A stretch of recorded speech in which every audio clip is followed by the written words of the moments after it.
जी, प्यार से कहना धाम निरंकार जी।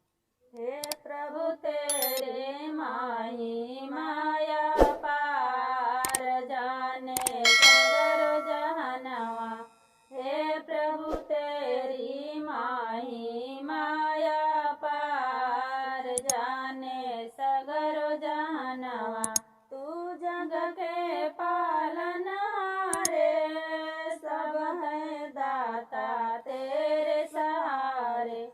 तू जग के पालनहारे सब है दाता तेरे सहारे।